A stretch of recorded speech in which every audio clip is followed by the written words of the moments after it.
दोस्तों, एक मशहूर कहावत है जिसे शायद आपने भी सुना होगा कि ज़रूरत ईजाद की माँ होती है। यानी इंसान को जब कोई ज़रूरत पेश आती है तो वो नई चीज़ ईजाद कर लेता है और जैसे जैसे ज़रूरत बढ़ती जाती है नई नई चीज़ें ईजाद होने लगती है। स्मार्टफोन भी एक ऐसी ही ज़रूरत है। देखिए, जिस तरह तस्वीर के दो रुख होते हैं उसी तरह किसी भी ईजाद के दो पहलू होते हैं, एक रोशन और एक तारीक, यानी एक फ़ायदा तो एक नुकसान भी। आज हम बात करेंगे कि सेलफोन से बच्चों को कितना नुकसान हो रहा है।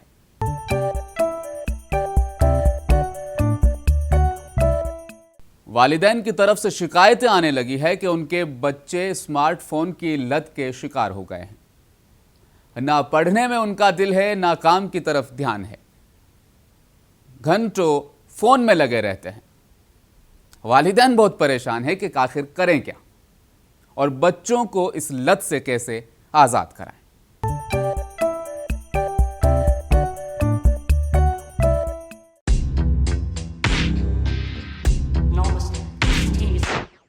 आज ये सवाल बहुत गंभीर है और हर घर की समस्या बन चुका है।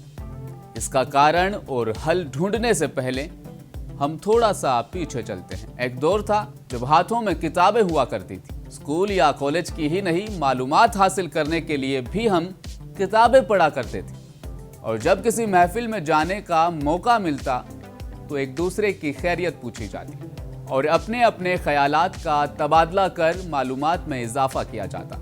मगर स्मार्टफोन ने हमारे हाथों से किताबें छीनकर अब स्मार्टफोन ही थमा दिया है।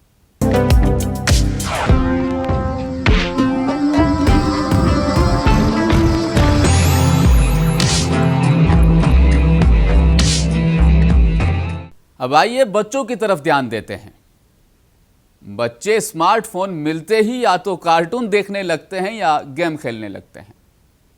होमवर्क या खाने पीने की तरफ तो ध्यान भी नहीं जाता और अगर इन्हें रोका जाए या फ़ोन छीन लेने की कोशिश की जाए तो वो आजकल वाइल्ड रिएक्ट भी करते हैं। अब सवाल यह है कि इनको स्मार्टफोन की आदत किस तरह से पड़ी है।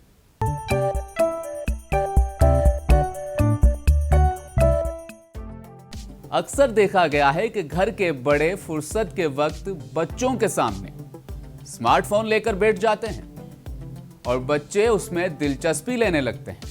यह भी देखा गया है कि बच्चा जब खाना नहीं खाता, जिद करने लगता है तो उसको बहलाने के लिए फोन पर कोई कार्टून दिखाया जाता है और जब बच्चा बगैर परेशान किए फोन देखते हुए खाना खा लेता है तो फिर यह मामूल बन जाता है। अब जब भी खाना सामने आता है वो जिद करने लगता है ताकि उसे फोन मिल जाए और आप इसलिए फोन दे देते हैं कि वो बच्चा खाना खा ले। यूं बच्चे को फोन की लत लग जाती है। अक्सर ये भी देखा गया है कि माँ को अगर कोई काम करना है और बच्चा काम करने नहीं दे रहा है तो माँ फोन पर कार्टून या गेम लगाकर बच्चे को दे देती है और अपने काम में लग जाती है।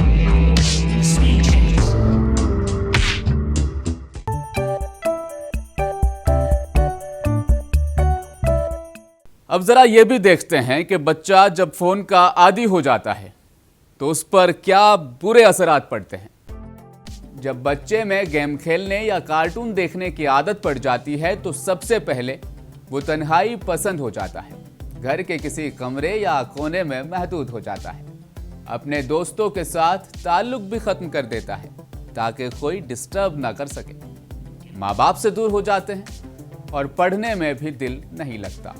होमवर्क करते वक्त भी जहन में यही ख्याल आता है कि जल्द से जल्द काम निपटा कर मोबाइल लेना है।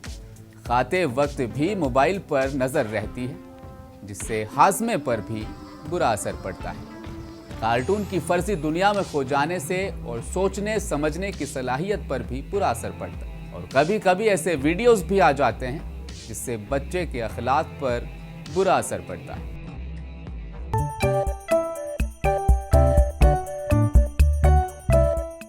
अब सबसे अहम सवाल यह है कि क्या करें, किस तरह बच्चे को इस बुरी आदत से बचा लें। ऐसा क्या करें कि बच्चा या तो फ़ोन से दूर हो जाए या कम से कम मोबाइल का इस्तेमाल करना बहुत ही कम कर दें। नसीहत करने से तो यह आदत छूटने वाली नहीं, ना डराने धमकाने से मसला हल होने वाला है। सख्ती करेंगे तो वो और भी सख्त हो जाएगा। तो फिर करें क्या? सबसे पहले ये होना चाहिए कि हम खुद बच्चों के सामने मोबाइल लेकर मसरूफ ना हो जाएं।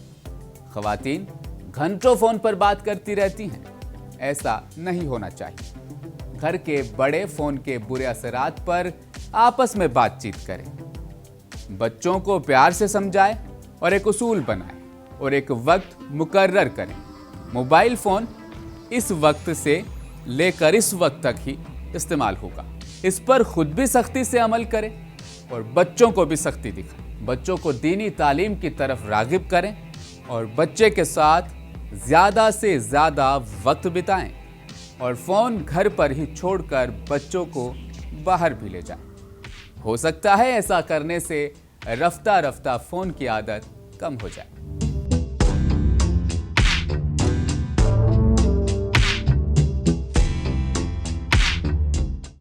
दोस्तों, फोन की लत का इल्जाम सिर्फ बच्चों पर ही नहीं, हम बड़ों पर भी है।